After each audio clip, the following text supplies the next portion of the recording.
Like Ospreay should be straddled to the top. Like I don't understand why we're having to hamstring these stories because Tony is so committed to doing what he wants to do and being inflexible. Like wrestling is one of the few mediums where you're dealing with a living, breathing organism. It's not like writing a book. It's not even like writing comics. Like you're developing it week by week and you can focus test it every single week and see what works and what doesn't.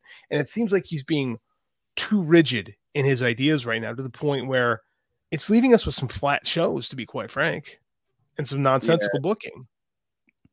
Yeah, and let me kind of speak on that a little bit, okay? With Ospreay is the example, and I'll use something that actually happened in real life.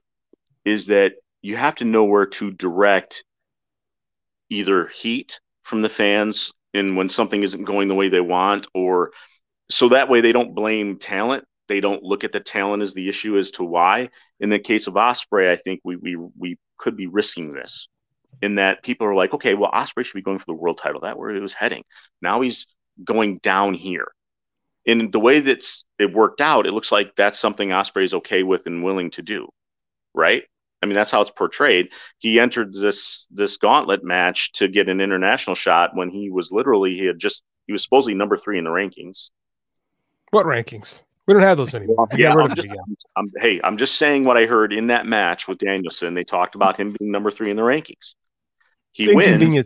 Rankings are inconvenient to Tony's storytelling. You only use it when we want to use it. Selective rankings.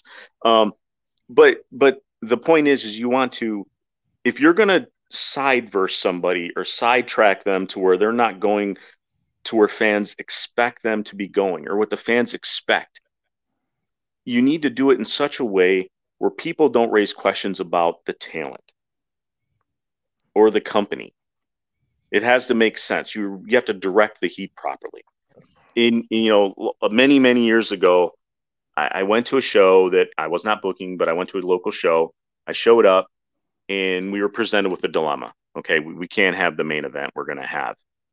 We have to change it up because the person was having a knee issue and couldn't be in a singles match. So we've got to make it a tag match. But this was a tag match that drew like 1,000 people into the place.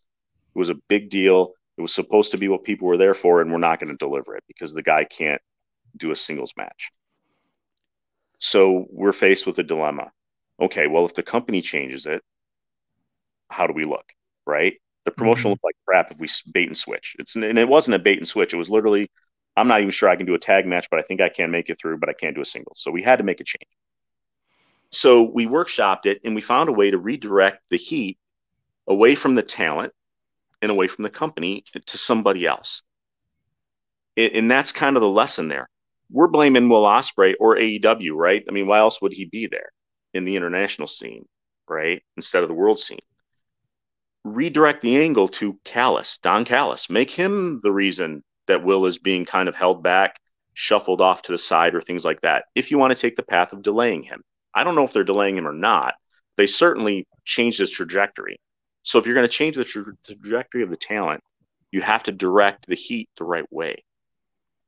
Put it into the story. Put it into Callis. Don't have people wondering, why would Will go for this when he could have went for that? It makes Will look dumb.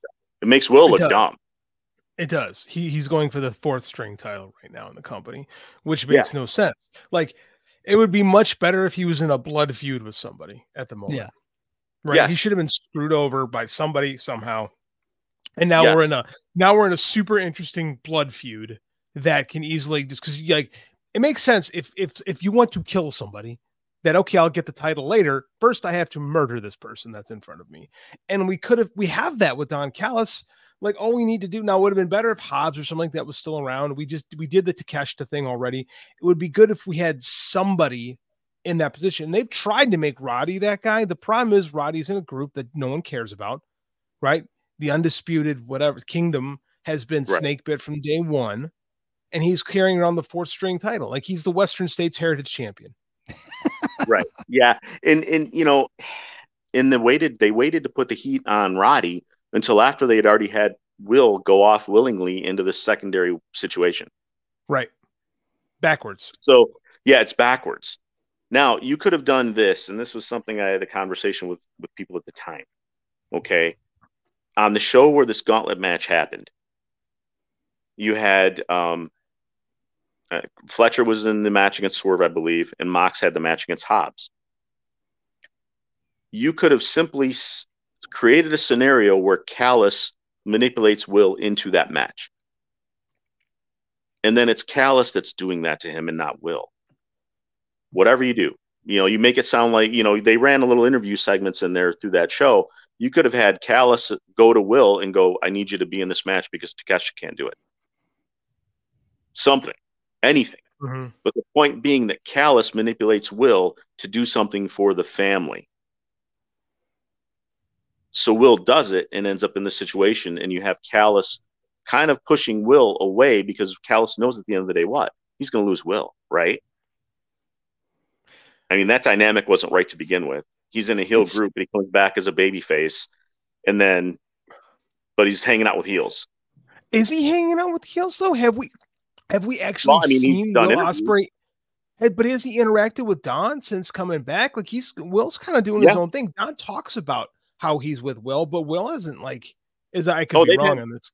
Yeah, they've had some segments together. Yes. Have they? Okay, I missed out on that. Yeah, well, it's all good, but again, the whole point would be Callis is out there manipulating Will because he knows at the end of the day, this guy's not long for our family. Mm-hmm. So I'm going to either try to get him back into our good graces and totally in with the family when he's clearly kind of got one foot out the door. So I'm going to manipulate him or control him until we know where he's going to go. And if he's going to go, I'm going to get him first. Yeah, that would have made. See, that's like character stuff, and I think we lack that in this company a lot. Like we almost use like the good match stuff as a cheat code, right? Oh yeah, dude, it's a cheat code all the way. Yeah. Yeah. Well, and that's what we were talking about earlier. Is like, well, we know Double or Nothing's going to have really great matches, and that's kind of what they just kind of lean on all the time. Hey, question for both of you. Will is still at this point probably the top star in the company and the hottest babyface, despite not being the champion. Do we run the risk of cooling him off heading into All In London? Big time. The risk is there, and that's where story comes in. And JD followed me up on this one and throw it in.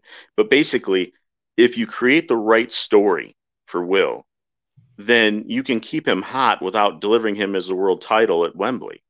In other words, if Callis is doing this stuff and Callis is thwarting Will, but you have to establish the goal of Will saying, I want to be in Wembley. I want to be in the big match at Wembley. And Callis is working against him on that ultimately at the end of the day. That's how you can delay it. But it has to come at the hands of Callis because then Will establishes that Wembley is his goal. Callis screws him on that. Because then you can come back the next year of, okay, now he's going for his Wembley goal. Callis is his obstacle going into Wembley, and he finally gets to Wembley as far as like the world title match. That's how you can delay things. But you've got to direct the heat the proper way. It can't just be, he got shuffled off with Roddy. No, and here's the problem: is we should be building him to Wembley now. It's May, it's almost June. The show is in September. We should be on those incremental steps to getting there. And this doesn't feel like he's going for the fourth title.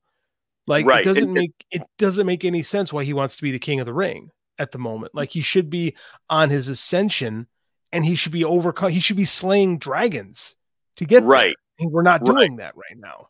Right. And that's why I wonder if, and I understand if this is their reasoning and that they want to give Swerve a fair chance. I totally get that because you want to know what you have in him and you want to give him the best chance to succeed too, because building him is building you as a company as well. So I get it. If they're saying, okay, look, we've made the decision.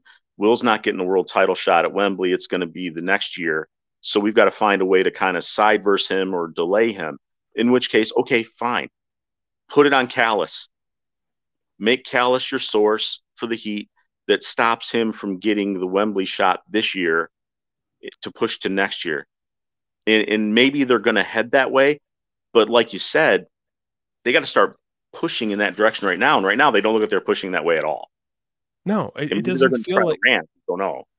But that's the problem. Is I don't feel like we're building anything long term in this company right now. Everything just feels so scattershot week to week. Like it feels like we're building to the pay-per-view, but there's no like overarching storyline, right? I've done the show before. Paul Levitz, who wrote the Legion of Superheroes for DC Comics back in the day, had his paradigm that he wrote all his books for. You have your A story, your B story, and your C story, right? Your A story is the driver of the books right now. When A story wraps up, B story moves in to the A story, C story moves to the B story, yep. And then you start a new C story, right? And that's how the flow thing should work. And we should have that specifically with our champion, right? Specifically with our top guy.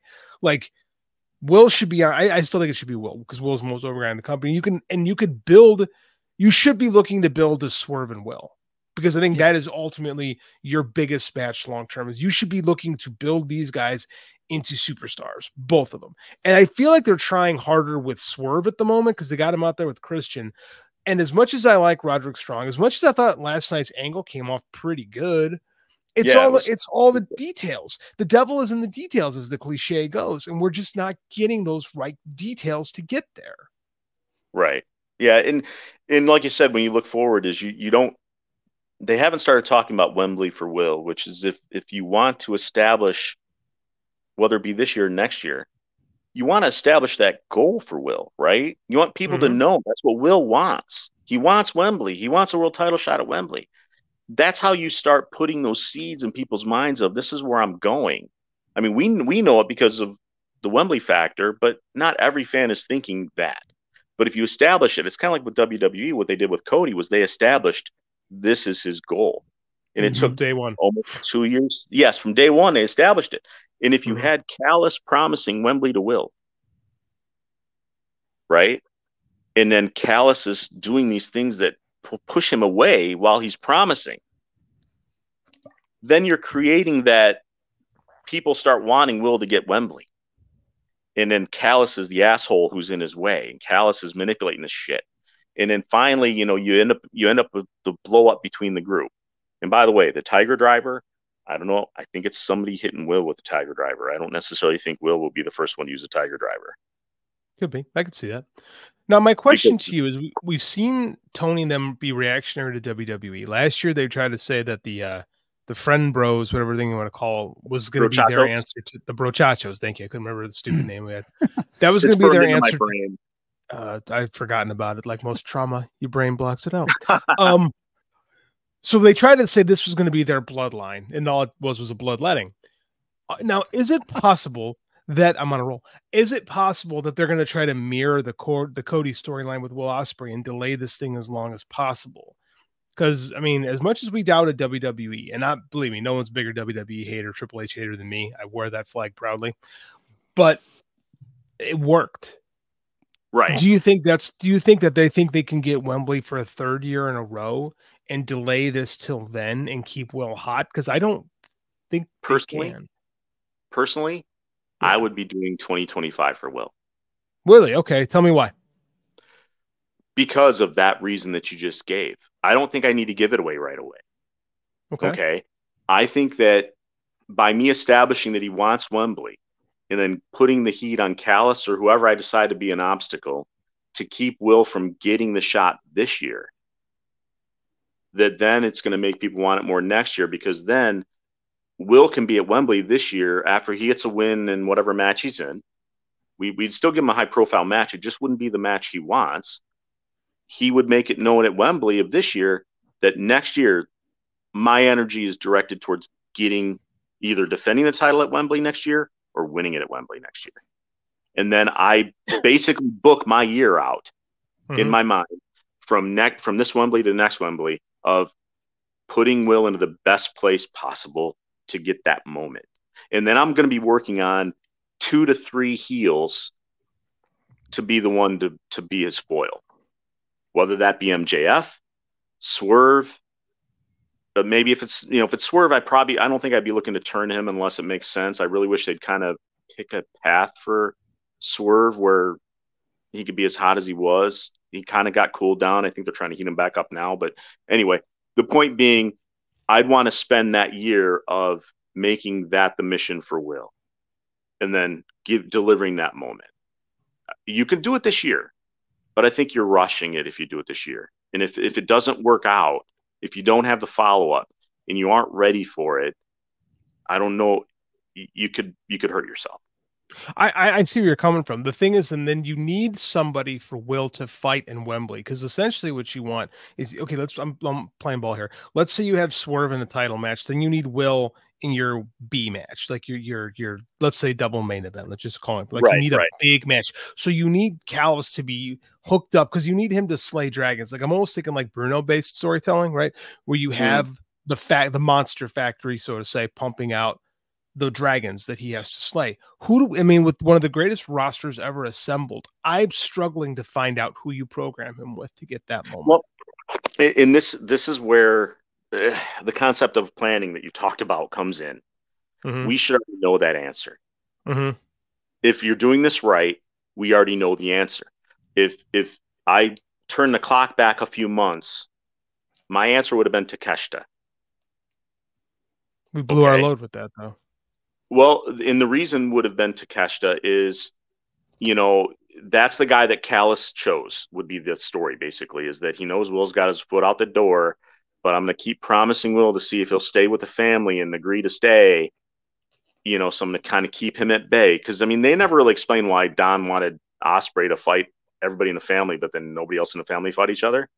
Okay? You could have made that part of it, but Takeshita would have been the guy. And then you have the blow up between Callis and Will when it finally happens, when things appear that it's not going to happen for him this year at Wembley, and it's Don screwing with him. Takeshita hits Will with the Tiger Driver.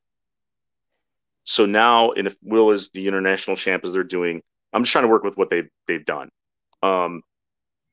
If Will is the international champ, he's now kind of going into Wembley injured from the Tiger Driver, defending against Takeshita, because Callis is deemed, if you're not with us now, I'm taking that belt from you, and that's where we're going to go from there. That's kind of what you could consider doing, but you need to start putting those pieces in place. Yeah, that's the problem. Is like it feels like we're really unfocused at the top, especially with this stuff right now, and I just don't know how we get to these marquee level title matches when we have to play Bucks cosplay Vince McMahon, and that just stuff like, I know, like, I'm going to keep coming back to it because I just think it's such a detriment to the show right now. I really do. Yeah, I think people don't want to see the infighting. They want to see everything move forward. And, to point back to Austin McMahon that you brought up, what was it about Austin McMahon that made it work so well? It's that everybody could identify with it, because everybody, well, not everybody, but most people always had that, and that problem with their boss. So seeing a guy torment the boss is kind of like therapy for people in a way. They all can identify with it. And that's why Austin McMahon works so well too. Everybody could identify, and they wanted Austin. Yeah, beat the man, beat the boss. Yeah, and you had like two generational performers on television, right? Yes. Like we can't stand Vince McMahon, but damn, he was a great heel. Right, exactly. So that's, and Bucks don't have that foil currently.